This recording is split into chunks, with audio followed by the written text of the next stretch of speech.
François.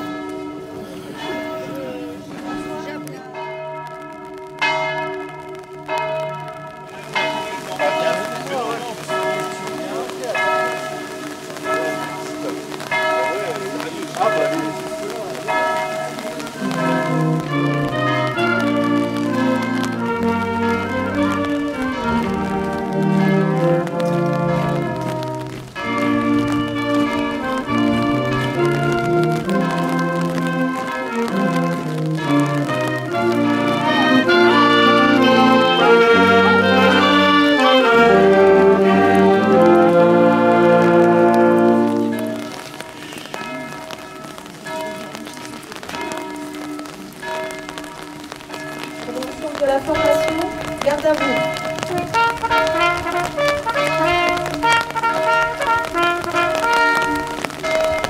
Au drapeau, attention pour les couleurs, envoyez.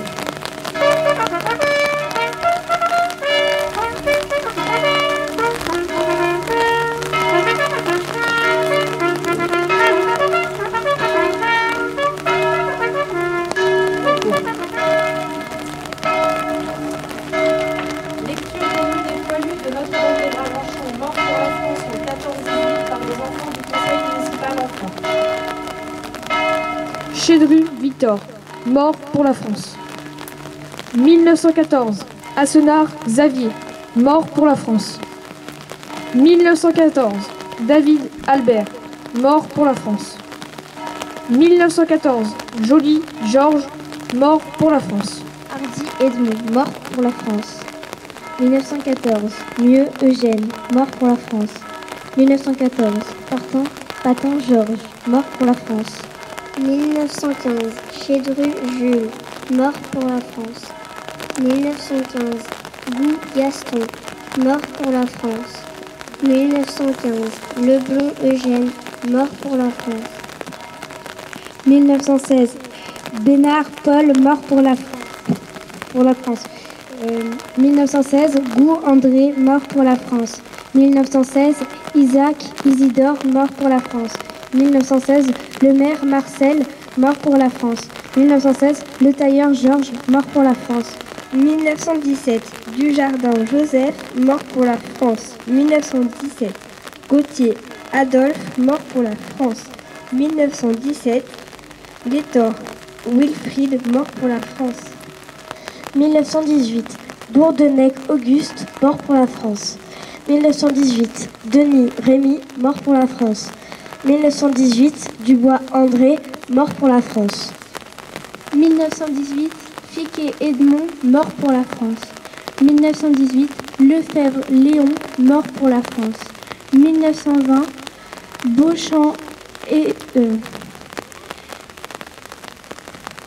Ernée, mort pour la France. 1923, Gobelin Eugène, mort pour la France.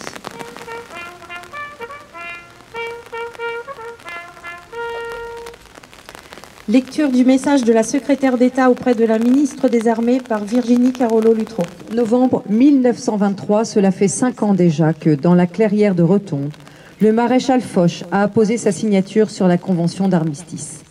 5 ans déjà que Clémenceau a présenté l'armistice à la Chambre des députés, saluant l'Alsace et la Lorraine retrouvées, honorant nos grands morts qui ont fait cette victoire.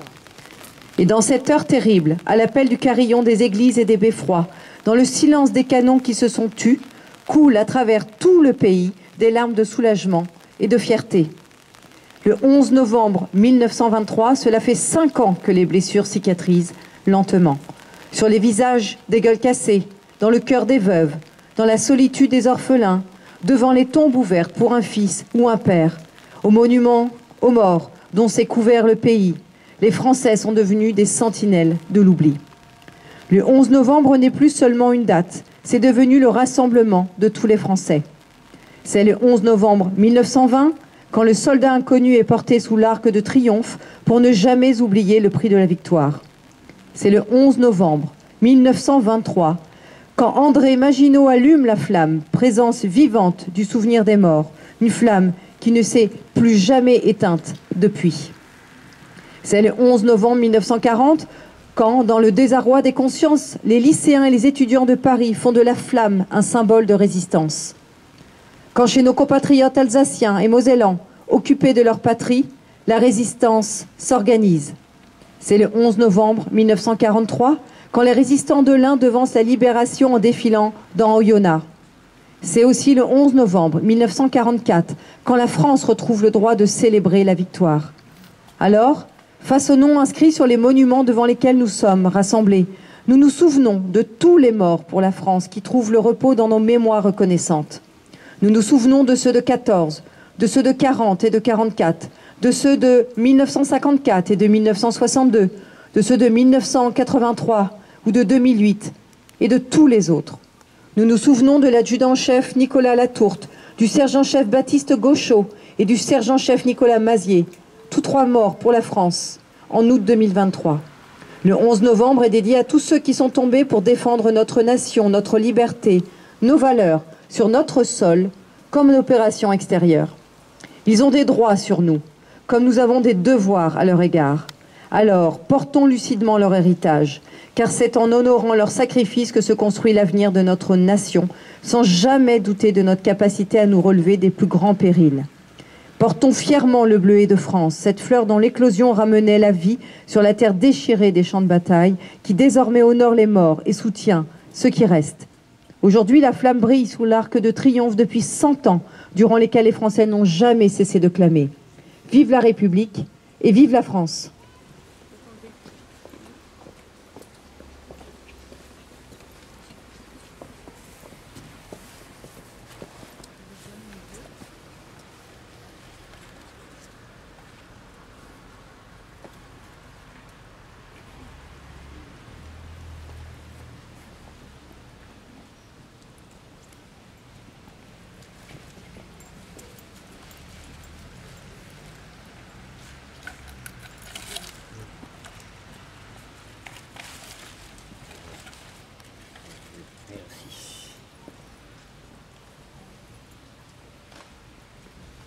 Aux morts.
J'en profite qu'il ne pleuve pas pour vous remercier surtout sincèrement pour votre présence aujourd'hui à cette cérémonie.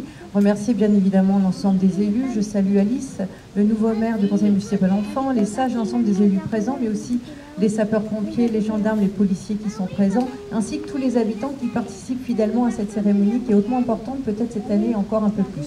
Et remercier toujours l'Harmonie de Lisbonne qui participe à nos cérémonies, Quand c'est pas elle, c'est la chorale. Je crois que ça donne beaucoup de relief, je le dis à chaque fois. Un grand merci à vous. Je crois que vous êtes très sollicités dans ces matinées. Remercier aussi l'ensemble des associations d'anciens combattants, mais aussi celle de la médaille militaire et du souvenir français, que je salue aussi particulièrement parce que c'est grâce à eux que les tombes sont entretenues, notamment les tombes de la Grande Guerre, et ça me paraît extrêmement important aujourd'hui. Juste vous dire que sur ce mandat, 10 ans presque que je suis maire, et j'ai vécu des moments très émouvants sur cette cérémonie du 11 novembre, des moments quand nous avons rappelé le tocsin qui a sonné ici sur notre village à l'époque, Notre-Dame de Grand-Bonchamp était un village, et puis la population qui était mobilisée dans l'ensemble de Aubervilliers, Tricaville et Touffreville. On a eu l'occasion de citer tous ces grands moments. On a eu l'occasion aussi, et c'est un immense honneur, de pouvoir inscrire un nouveau nom sur la stèle en lieu de Jules Chédruc. Vous avez cité, que les enfants du conseil municipal ont cité tout à l'heure, ça a été un grand moment d'histoire de retrouver ce soldat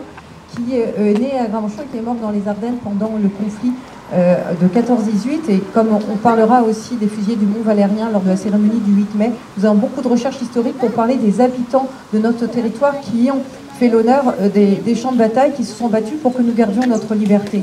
J'ai eu l'honneur aussi de mettre en évidence les soldats des colonies qui ont perdu leur vie très très loin de leur patrie natale, pour défendre aussi les valeurs de liberté. Et puis, plus récemment, l'année dernière, nous avions évoqué Augustin Trébuchon, qui est le dernier soldat qui est né juste avant l'armistice de 11h, le 11 novembre 1918, et nous avons pu le mettre à l'honneur.